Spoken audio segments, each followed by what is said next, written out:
ఒకానొకప్పుడు ఒక గొప్ప ధనవంతుడుండేవాడు. అతనికి ఒక ఆవుల దొడ్డి ఉండేది. ఆవుల్ని చూసుకోవడానికి ఒక కోతిని పనికి పెట్టాడు. ఆ కోతి ఆవులన్నిటినీ ప్రతిరోజు అడవికి తీసుకెళ్లి జాగ్రత్తగా ఇంటికి తీసుకొచ్చేది. ఆ సమయంలో బయట మొత్తం పచ్చదనంతో నిండి ఉంది. ఆ కోతి ఆవుల్ని మేపడానికి అడవికి తీసుకువెళ్ళింది. అక్కడ్నుంచి అది పాలు, వెన్న, నెయ్యిని తీసుకొచ్చి ధనవంతుడికి ఇచ్చింది. ఉన్నట్టుండి ఆ ఆవులకు ప్రతిరోజు అడవికి వెళ్ళడానికి చాలా భయం వేసేది. అక్కడే దగ్గర్లో ఒక పులి ఉండేది. ఆ పులి చాలా భయంకరంగా ఉండేది. ఒకరోజు ఆవులు మేతను మేస్తుండగా ఆ కోతి పులి వాసనను పసిగట్టింది. వెంటనే అది ఆవులన్నిటినీ చాలా జాగ్రత్తగా ఇంటికి తీసుకొచ్చింది. అక్కడ పులి ఉందన్న విషయం ఆవులకు ఎంతో భయాన్ని కలిగించింది. అందువల్ల ఆవులకు మనోవ్యాధి సోకింది. అందువల్ల ఆవులు బలహీనపడిపోయి పాలు ఎక్కువ ఇవ్వలేకపోయాయి. ఒకరోజు ఈ ఆవుల యజమాని కోతిని పిలిపించాడు. అరే, ఎందుకని నువ్వు ఇంత తక్కువగా పాలు, వెన్న, నెయ్యి తీసుకువస్తున్నావు? అయ్యా, గోవులు పాలు ఎక్కువగా ఇవ్వాలంటే అవి హాయిగా సంతోషంగా ఉండాలి. పక్కనున్న అడవిలో ఒక పులి ఉంది. దాన్ని చూసినప్పటి నుంచి ఇవి చాలా భయంతో ఉన్నాయి. అందుకే పాలు తక్కువగా ఇస్తున్నాయి.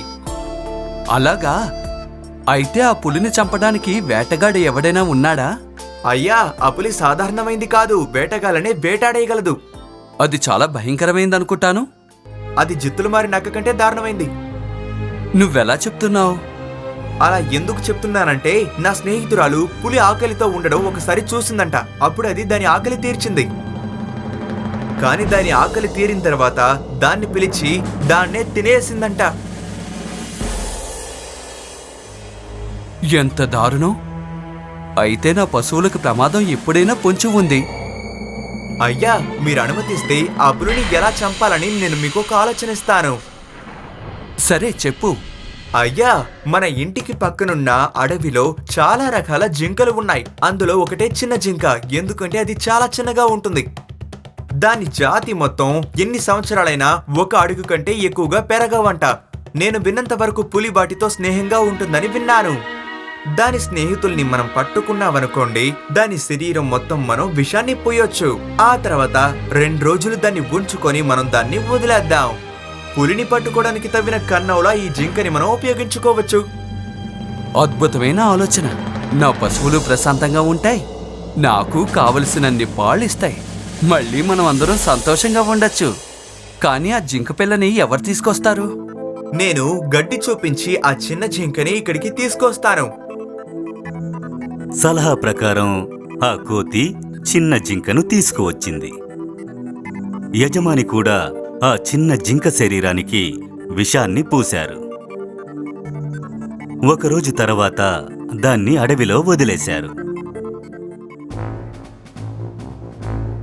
పులి ఎప్పుడైతే తనకు నచ్చిన చిన్న జింకను చూసిందో సంతోషంతో ఉప్పొంగిపోయింది. అది దేని గురించి దిగులు పడలేదు. గాల్లో వాసనను కూడా పసిగట్టకుండా చాలా సంతోషంగా దాని దగ్గరకు వచ్చి రుచి చూడ్డం మొదలెట్టింది.